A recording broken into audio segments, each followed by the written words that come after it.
नमस्कार दोस्तों, this is वैभव त्रिपाठी। आप देख रहे हैं आपका अपना यूट्यूब चैनल आज़ाद क्लासेस और इस वीडियो में हम बात करने जा रहे हैं कॉमर्शियल बैंक्स के बारे में। In the last 2 videos we have discussed about money, types of money and money supply, the most important topic, and I suggest you to watch. The link is in the description. And in this video we are going to discuss about commercial banks. अगर बात करें definition पे commercial banks के, तो banks are those institution which deposits money from public and advances the loan to public. It also performs some additional functions such as investment, the function of agent, etc. just to earn profit. क्या बोला मैंने भैया कि commercial banks, या यूँ कहूँ कि banks एक ऐसी इंस्टीट्यूशन है जो पब्लिक से पैसा डिपॉजिट करती हैं, पब्लिक को ही पैसा लोन के रूप में एडवांस करती हैं, कुछ एडिशनल फंक्शंस भी परफॉर्म करते हैं। किस लिए? प्रॉफिट कमाने के लिए, just for the sake of earning profit. This is what about commercial banks. अगर यही बात करते हैं आरबीआई की, दैट इज सेंट्रल बैंक, तो यही डिफरेंस हो जाता है कॉमर्शियल बैंक्स बाकी सारे बैंक्स में और आरबीआई में, that RBI works for the welfare, for the social welfare. RBI basically government के गाइडलाइन के अकॉर्डिंग वर्क करती है कि कब लीगल रिजर्व रेशियो को बढ़ाना है, कम करना है, कैसे क्रेडिट कंट्रोल जैसे फंक्शंस को परफॉर्म करना है। ये सारी चीज़ें आगे का कंसेप्ट है, विल स्टडी। बट अगर मैं तुमसे बात करूं कॉमर्शियल बैंक्स की, प्राइवेट बैंक्स की, तो ये दोनों के दोनों बैंक्स हमेशा ये टारगेट करते हैं कि इन्हें प्रॉफिट कितना मिले। तो चलो यार एक बार मेरे साथ और एक बार, ताकि तुम्हें डेफिनेशन याद हो जाए। हाँ जी, commercial banks are those banks which accept deposit from public, सही है, advances the loan to public. It also perform such as additional functions, investment, agent functions, locker facility, overdraft etcetera, just for the sake of earning profit. That was the definition of commercial banks. Next topic जो आपसे CBSE वाले पूछ सकते हैं वो functions of bank पूछ सकते हैं। So there are 2 functions of banks. अगर मैं बात करूँ आपसे, ठीक है, functions of bank की, if I talk about functions of banks or functions of commercial banks, these are 2. One is primary function and second is secondary function। ठीक है, प्राइमरी फंक्शन में 2 पॉइंट्स और सेकेंडरी फंक्शन में भी 2 points.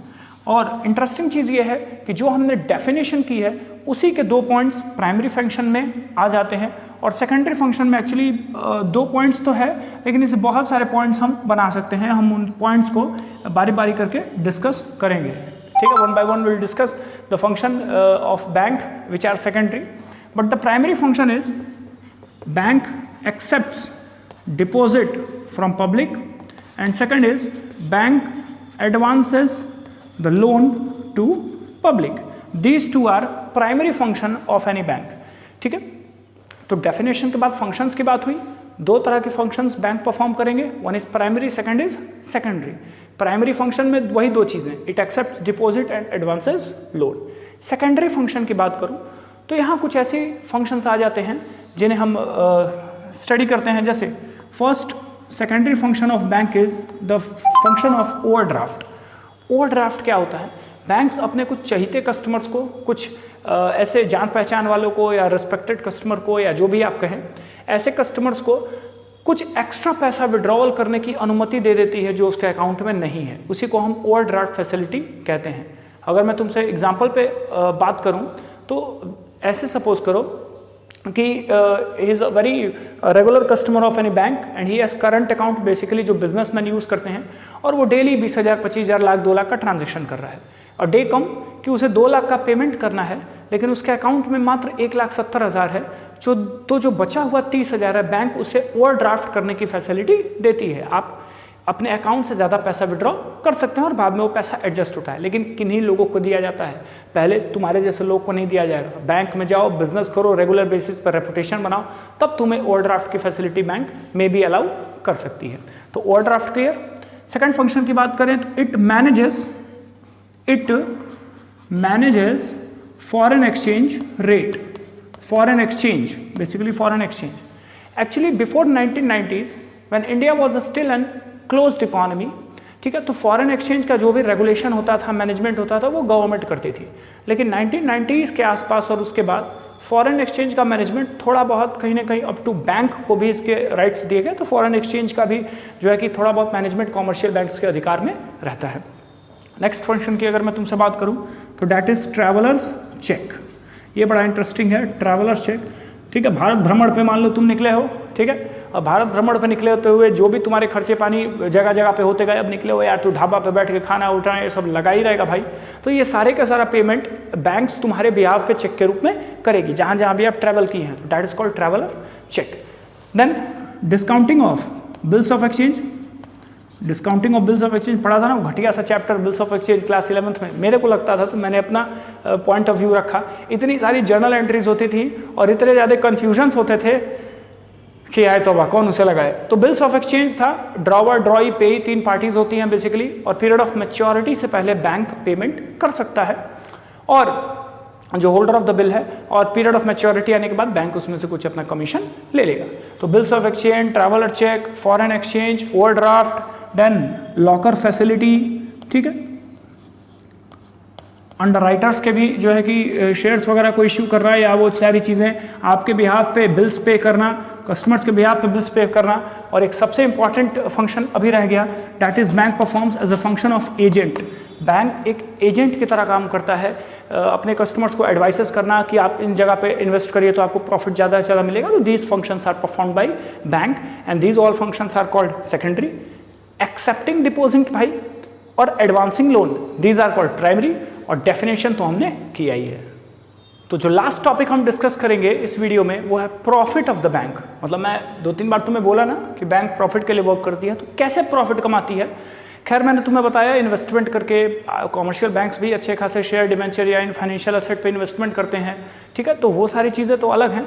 लेकिन loan से कैसे इंटरेस्ट के वे में प्रॉफिट कमाती है बैंक, जो मेजर प्रॉफिट होता है वो ज़रा सा देखते हैं। Suppose there is a person A, ठीक है, और चलो यार जरा सा इंटरेस्टिंग बनाते हैं। There is a person Ram, okay, and there is a person Vibhishan.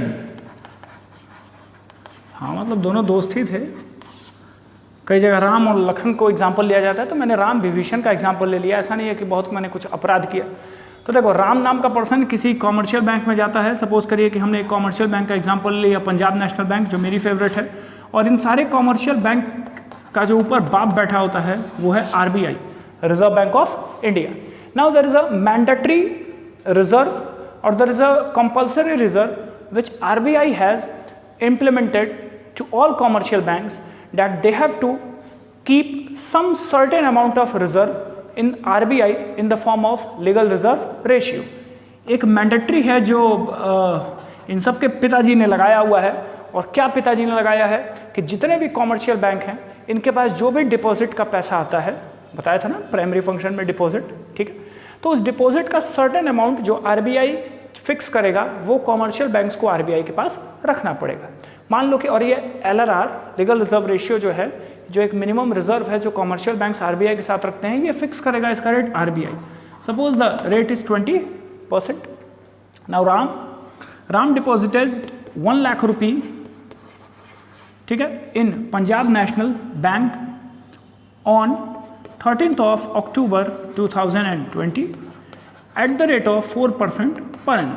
Commercial bank में 1 लाख रुपए राम ने जमा किया 4% के रेट ऑफ इंटरेस्ट से 13 अक्टूबर यानी आज के दिन, ठीक है। नाउ 1 लाख रुपये का 20% तो commercial bank has to kept a certain reserve with RBI, so 20,000 reserve रख दिया। Next remaining 80,000 has been sanctioned a loan to another person named Vibhishana at the rate of 10% per annum। 10% per annum के rate पे इसी 13 अक्टूबर 2020 को इसको भी loan दे दिया गया।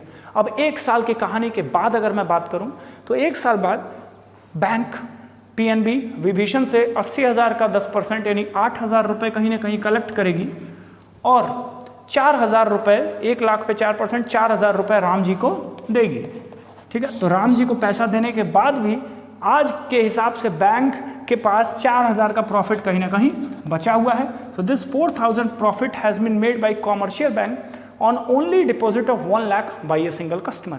अब भाई एक कस्टमर तो होता नहीं है, कितने सारे कस्टमर्स बैंक्स के होते हैं, तो प्रॉफिट जनरली बैंक्स के बनते रहते हैं। और ये तो एक बस मेजर इनकम है, इसके अलावा भी कॉमर्शियल बैंक्स प्रॉफिट कमाते हैं। ओके, तो that was it guys. Okay, and complete the notes, complete the lecture. अब ये सारे बैंक्स के प्रॉफिट को देख के ये मत सोचना कि बड़े होकर बैंक ही खोलना है, ठीक है। Keep working, keep work hard in this lockdown period, and we are going to meet soon with the next update. Thank you very much.